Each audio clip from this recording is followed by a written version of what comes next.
अस्सलामुअलैकुम रहमतुल्लाहि वबरकातुहू। जब मैं पहली बार जिन्नात से मिला, उसके बाद जिन्नात की हकीकत, उसकी आवाज़, उसका रहन सहन कैसा है, जो मुफ्ती एम कासमी साहब बता रहे हैं और समझा रहे हैं, तो आप लोग इस वीडियो को ज़रूर देखें और वीडियो को शेयर करें। और वीडियो पसंद आ जाए तो हमारे चैनल को ज़रूर सब्सक्राइब करें। चलिए आप लोगों को वीडियो दिखाते हैं। अस्सलामु अलैकुम वरहमतुल्लाहि वबरकातुहू। इंसानों के अलावा एक मखलूक और भी है जिसको जिन्नात कहा जाता है। अल्लाह ताला ने जिन्नातों को भी पैदा किया है और जिन्नात को अल्लाह ताला ने आग से बनाया है। इंसानों और जिन्नातों को अल्लाह ताला ने क्यों पैदा किया, तो कुरान में अल्लाह ताला इरशाद फरमाता है, वमा खलक़तुल जिन्न वल इंसा इल्ला लियअबुदून, कि हमने इंसानों को और जिन्नातों को सिर्फ़ और सिर्फ अपनी इबादत के लिए पैदा किया है। जिस तरह से इंसानों में अच्छे इंसान भी होते हैं, बुरे इंसान भी होते हैं, अल्लाह के फर्माबरदार भी होते हैं, अल्लाह के नाफरमान भी होते हैं, इसी तरह से जिन्नातों में भी दो टाइप्स होते हैं, एक तो अल्लाह के नाफरमान और एक अल्लाह के फर्माबरदार। तो कुछ लोग समझते हैं ना कि जिन्नात नहीं होते, ऐसा नहीं है, जिन्नात होते हैं। और जिन्नात किसी पर सवार भी हो सकते हैं, जिन्नात किसी को दिख भी सकते हैं, जिन्नात किसी को महसूस भी हो सकते हैं। जिन्नात कभी कभी उनकी खौफनाक आवाज़ आपको सुनाई भी दे सकती है। तो ज़रूरी नहीं है कि वो आपको दिखाई दे, ज़रूरी नहीं है कि वो आपको महसूस हो। कभी कभी एक आध किसी शख्स को वो दिख जाते हैं, उनको परेशान करते हैं, उन पर हावी भी हो जाते हैं। हो सकता है आप लोगों ने कभी जिन्नात को देखा हो, है ना, सुना हो। मैंने तो अपनी लाइफ में, आप ऐसे समझ लो कि कभी देखा तो नहीं है जिन्नात को, लेकिन जिन्नात की आवाज़ को मैंने सुना है। और अपनी ज़िंदगी में सिर्फ एक बार मैंने जिन्नात की आवाज़ को सुना है, और वो इतनी ख़तरनाक आवाज़ थी, अगर मैं आप लोगों को पूरा वाक़या सुनाऊं, बहुत ख़तरनाक आवाज़ थी। आप ऐसे समझो कि जो हॉरर टाइप्स आवाज़ें होती हैं जो सोशल मीडिया पे पड़ी होती हैं, जो रियल आवाज़ थी ना, जो मैंने खुद सुनी थी और मेरे साथ साथ कई सौ लड़कों ने सुनी थी। पूरा वाक़या मैं आप लोगों को सुनाता हूँ। तो ऐसी खौफनाक आवाज़ थी वो कि सोते हुए लोग जाग गए थे, और बाज़ तो उस खौफनाक आवाज़ को सुनकर सोते हुए उठकर भागने लगे थे डायरेक्ट बस। तो बहुत ख़तरनाक आवाज़, मैं उसको लफ्ज़ों में बयान नहीं कर सकता। ये वाक़या है 2013 का ये वाक़या है कि जब मैं दारुल देवबंद में गया हुआ था एंट्रेंस के लिए, एग्ज़ाम के लिए, एडमिशन के। तो एक मस्जिद है वहाँ, तो जो मस्जिद है उस मस्जिद में हम लोग पढ़ते पढ़ते सो गए। हज़ारों बच्चे एग्ज़ाम देने के लिए आते हैं, तो कोई ऐसा तो नहीं है कि वहाँ कोई कमरे होते हों सबके। हाँ, कमरे भी होते हैं, तो कमरों में जो है ना ताल्लुक़ वाले लोग सो जाते हैं। ज़्यादातर जो बच्चे हैं ना वो मस्जिद में सो जाते हैं। पढ़ते पढ़ते सो गए, फिर उठे, नमाज़ पढ़ी, नमाज़ पढ़ने के बाद नींद आ गई तो सो गए, पढ़ने का दिल किया तो पढ़ लिए। क्योंकि वो जो 8-10 दिन का टाइम होता है वो पूरा पढ़ाई में निकलता है। तो वहाँ एडमिशन के लिए मैं गया हुआ था, मेरे साथ मेरे साथी भी थे। अच्छा, कमरों में जाने की ज़रूरत इसलिए भी नहीं पड़ती है, कमरों में जाके करेंगे क्या, पढ़ने के लिए आए, एग्ज़ाम की टेंशन होती है, तो बस पूरा दिन पढ़ने में चला जाता है। तो वो जो मस्जिद है, उस मस्जिद में हम जो है ना तैयारी करते करते सो गए। रात का तकरीबन 2:30 बज रहा था।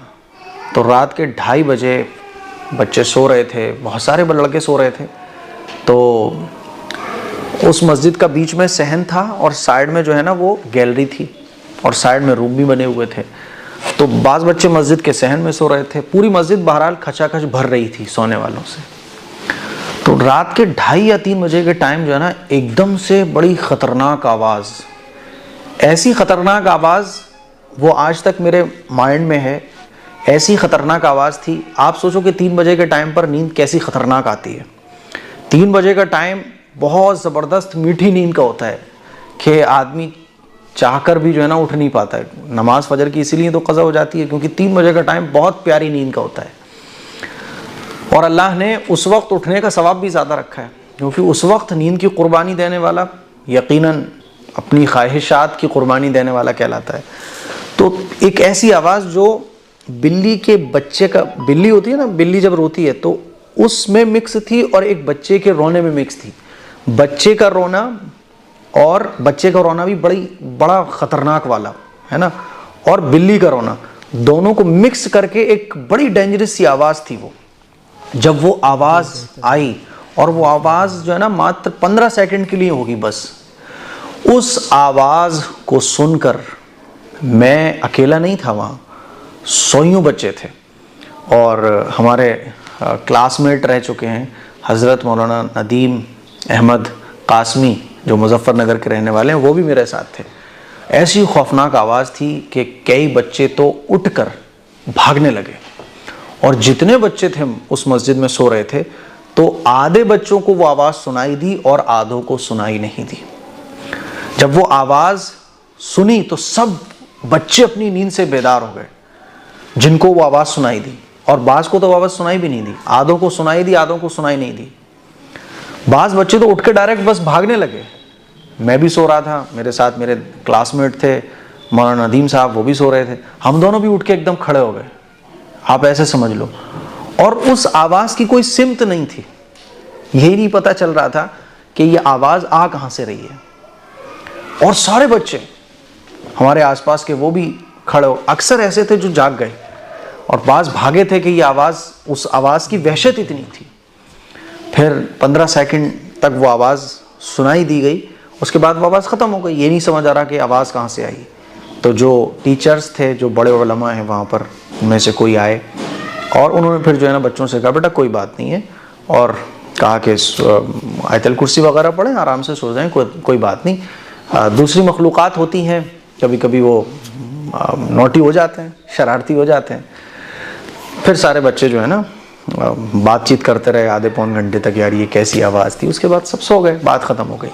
तो वो एक ऐसी खौफनाक आवाज़ थी कि उस जैसी आवाज़ मैंने आज तक नहीं सुनी है। और वो मेरा फर्स्ट टाइम था कि जब मैंने किसी जिन्नात की आवाज़ को खुद सुना, और अच्छा खासा सुना, मतलब ऐसे समझ लो कि 5 सेकंड मेरे जागने में लगे, तो और ऐसा जागना हुआ वो कि थोड़ी बहुत भी नींद बाकी नहीं थी, पूरा नींद का खुमार ही उतर गया था। तो वो फर्स्ट टाइम था मेरा, ऐसी खौफनाक आवाज़। अभी भी जब कभी वाक़यात निकलते हैं तो मैं घर पे बैठा हुआ अजीज़ों के साथ कभी वो वाक़या सुनाता हूँ कि बड़ी ख़तरनाक आवाज़ थी। हमारे साथ साथ कई बच्चे थे जो उस आवाज़ से डर गए, बाज़ छोटे बच्चे थे वो तो भागने भी लगे, है ना, और कुछ पता नहीं था कि क्यों भाग रहे हैं और क्यों जागे हैं हम। बस एक आवाज़ थी और उस आवाज़ की सिमत भी पता नहीं थी। तो जिन्नात बहरहाल होते हैं, इसीलिए अल्लाह के नबी सल्लल्लाहु अलैहि वसल्लम ने सोने से पहले की जो दुआएं हैं उनको पढ़ने का हुक्म दिया है कि सोने से पहले दुआएं पढ़कर सो, वज़ू करके सो, है ना। तो अब फिर भी ऐसा हो जाता है तो इससे घबराने की ज़रूरत नहीं है, अगले दिन भी हम वही सोए, तो इसका मतलब ये नहीं होता हम घबरा जाएं, हम परेशान हो जाएं। परेशान होने की ज़रूरत नहीं है, इग्नोर मारो। जितना आप परेशान होगे उतना फिर ये आपको परेशान करेंगे। मैं कभी मिसाल के लिए समझाता भी हूँ कि जिन्नात और शैतानों की हरकतों को इग्नोर करना सीखो। जैसे कुत्ता होता है ना, आप जितना उससे डरो तो वो पतला दुबला कुत्ता भी होगा ना, वो भी आपको फिर घुड़की देगा, आपको आप पे रौब डालेगा, और आप जितना डरोगे, और थोड़ा सा आप हिम्मत करके यूँ उसको भी थोड़ा सा डरा दो ना तो भाग जाएगा। तो ऐसे ही इनकी भी मिसाल होती है। तो एक दो बार ऐसा और भी हुआ है, लेकिन ये बहुत डेंजरस था जो मैंने अपनी लाइफ में पहली बार आवाज़ को फील किया। तो आप लोगों के साथ भी ऐसा हुआ होगा, लेकिन नज़रअंदाज, ज़्यादा टेंशन में नहीं आना चाहिए, है ना। ज़्यादा सताएं तो अल्लाह से दुआ कर लो कि अल्लाह ताला इनसे हिफाजत फरमाए, है ना। डरो मत, बस जितना आप डरोगे ये आपको डराएंगे, जितना आप घबराओगे ये आपको और ज़्यादा घबराहट में डालने की कोशिश करेंगे। तो एक छोटा सा वाक़या था, जिन्नात बहरहाल होते हैं और जिन्नात की हकीकत से इनकार नहीं किया जा सकता, ठीक है। हाँ, वो उनके रिहाइश की जगह जंगलात होते हैं, उनकी रिहाइश की जो जगह होती हैं वो वीराने इलाके होते हैं, उनकी रिहाइश की जगह हमारे घर नहीं होते। कभी कभी शैतान किस्म के जो जिन्नात और शैतान होते हैं वो आ जाते हैं, वो हावी भी हो सकते हैं, लेकिन फिर भी इनसे घबराने की ज़रूरत नहीं है। दुआओं का अहतमाम कीजिए, आयतल कुर्सी है, सूरह बकरा है, सुबह शाम की जो दुआएं हैं, खाना खाने की जो दुआएं, हुजूर ने हमें दुआएं सिखाई इसीलिए ताकि हम उन दुआओं का अहतमाम करके इस तरह के शरों से बच सकें। तो मुझे उम्मीद है कि मेरा ये छोटा सा वाक़या आप लोगों को पसंद आया होगा, इसको शेयर करें। अस्सलामु अलैकुम व रहमतुल्लाहि।